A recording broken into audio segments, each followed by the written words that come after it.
kita yang sebagai penguasa di Republik ini melihat realitas sosial masyarakat yang sekarang terjadi, kondisi bernegara kita yang seperti ini, apa yang ingin yang Jatikusumo sampaikan kepada mereka yang itu berangkat dari lubuk hatinya panjenengan? Ya.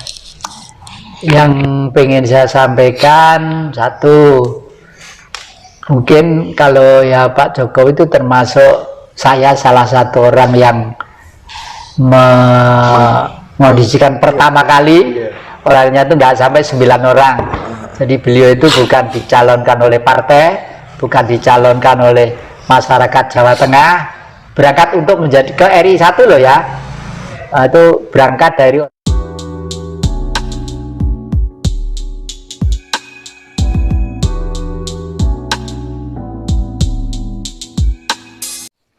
banyak orang mengaku spiritual, tapi masih sering menganggap spiritual yang beda dengan dirinya itu keliru, salah, kurang jangkep, dan lain sebagainya. Padahal harusnya kan tidak begitu yang Jati. Ya syukurlah banyak orang yang menganggap dirinya spiritual. Paling tidak seseorang itu berusaha untuk berjalan dengan baik, hidup dengan baik. Tapi seyogianya kalau sudah berani menggunakan cap spiritual, itu tidak boleh melemahkan, menjelekkan, mengkonotasikan pihak lain itu belum spiritual. Karena apa?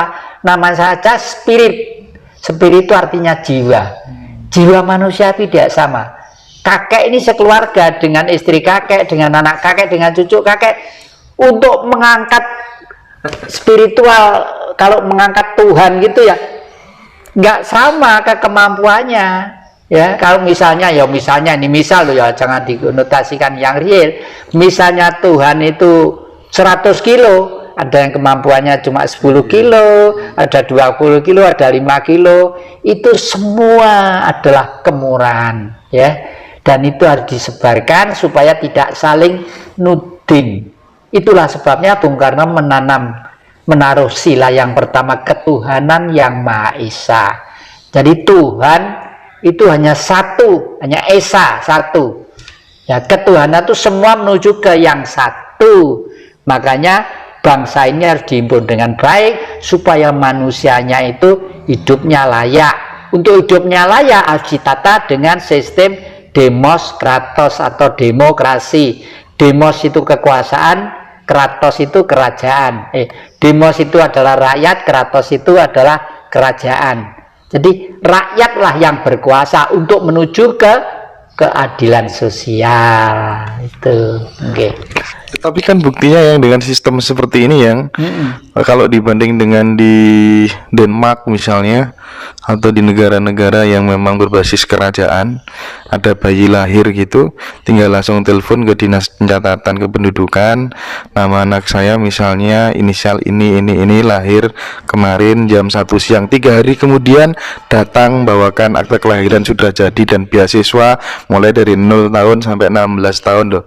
Itu loh harusnya negara yang bisa dibilang negara itu kan harusnya itu ya. Harusnya begitu. Gimana ya? Makanya besok kalau sudah negara ini dipimpin oleh seorang raja ya, sekolah itu mulai PAUD sampai dengan SMA itu tanggungan negara.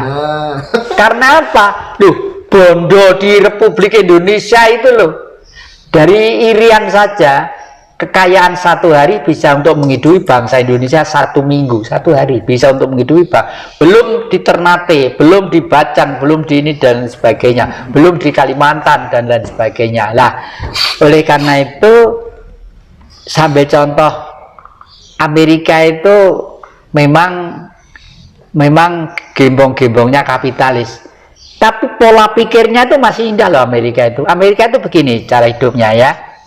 Di sana orang diberi kesempatan untuk kaya, diberi kekuasaan untuk kaya. Liberal yang kapitalistis. Karena apa? Karena hanya orang kayalah yang patut membayar pajak. Ya. Dan pajak itu diberikan ke siapa? Diberikan kepada rakyatnya, kepada manusia. Oleh karena itu di sana orang hidup di sana itu mulai sekolah ini sampai itu hidupnya itu boleh dikata ringan banget. Dan bahkan Amerika itu sekarang membiayai orang makan sampai kematian itu sekitar di 230 juta orang apa-apa sampai sekarang. Saya punya teman 10 tahun di Amerika, sekarang hidup lagi di Malang ini. Beliau itu hidup di sana 10 tahun. Tiap bulan sekarang tuh disupport oleh Amerika. Mungkin untuk beli pulsa PLN, kayak pulsa untuk bensin hidup. Kenapa? Saya tanya, loh kok sama dapat dari Amerika? Sama jadi agennya Amerika. Sampai saya tuh curiga seperti itu. Enggak, Pak. Karena saya waktu hidup di sana kan bayar pajak di sana. Jadi karena saya pernah membayar pajak di sana, pajak itu sekarang dikembalikan berbentuk gaji saya tiap bulanan ini, ya lumayan lah saya untuk bisa hidup keluarga, bisa hidup gitu, betul. Iya.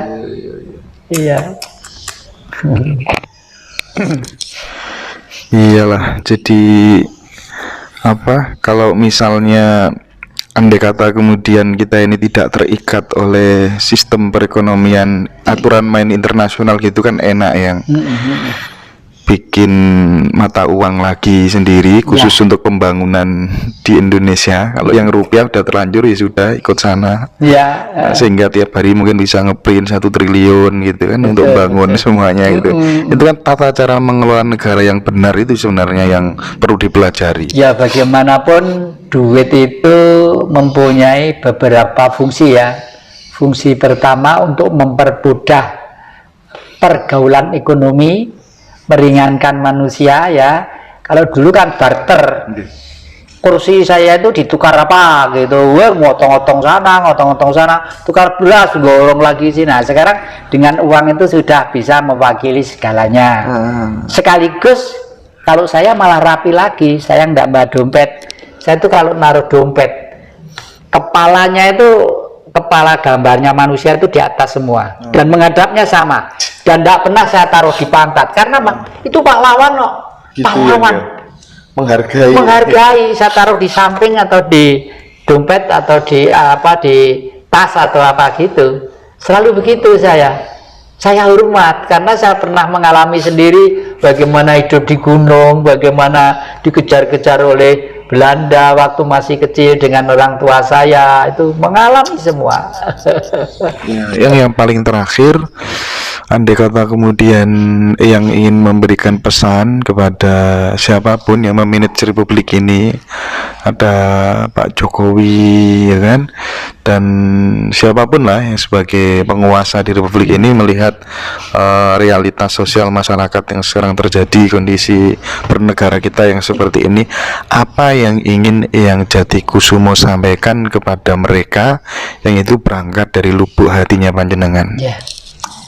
Yang pengen saya sampaikan, satu, mungkin kalau ya Pak Jokowi itu termasuk saya salah satu orang yang mengondisikan pertama kali, orangnya itu tidak sampai 9 orang. Jadi beliau itu bukan dicalonkan oleh partai, bukan dicalonkan oleh masyarakat Jawa Tengah, berangkat untuk menjadi ke RI 1 loh ya. Itu berangkat dari orang-orang di Jawa Timur ini, orangnya masih hidup semua ya, dan itu adalah kehendak gaib, kehendak leluhur untuk beliau tampil dulu, istilahnya tampil dulu gitu loh ya. Karena kalau ada kata rumah itu gelap, Indonesia itu gelap, gak ada lampu, beliaulah yang menyalakan lilin untuk menjadi terang. Tapi begitu buka pintu mau keluar, lebih gelap lagi. Nah, ternyata akhir-akhir ini betul, kegelapan itu ada. Kegelapan bukan berarti tidak dapat sinar matahari dan segala. Situasi politik yang semakin kacau, semakin rancu, semakin sulit terprediksi. Ya untungnya saja masih punya TNI dan Polri yang memegang teguh Sabta Marga, sehingga punya inisiatif untuk ambil tindakan preventif, karena itu perintah atasan. Kalau atasan yang bagaimanapun yang mengomandokan, ya mudah-mudahan harapan saya, bayangan saya memang beliau Pak Jokowi. Kalau begitu betul, kalau luhur memilih beliau hanya satu, mudah-mudahan apa yang dulu dihancurkan tahun 65, faham-faham itu dihidupkan, ya. Nggak usah takut-takut berbuat untuk kebenaran, nggak usah takut, karena kebenaran itu yang memilih hanya Sang Maha Pencipta, ya. Apapun saja tidak akan bisa melawan kebenaran sejati. Terima kasih, mudah-mudahan Pak Joko Widodo sekeluarga dikaruniai kesehatan, bapak-bapak TNI Polri dan siapa saja semua dikaruniai kesehatan, termasuk siapa saja yang merasa ini akhir-akhir ini sudah merasa salah untuk mendukung seseorang yang ada niat untuk tidak senang negara Pancasila, tolonglah sadar kembali ke jalan yang baik. Terima kasih, matur nuwun. Ayo yang jati.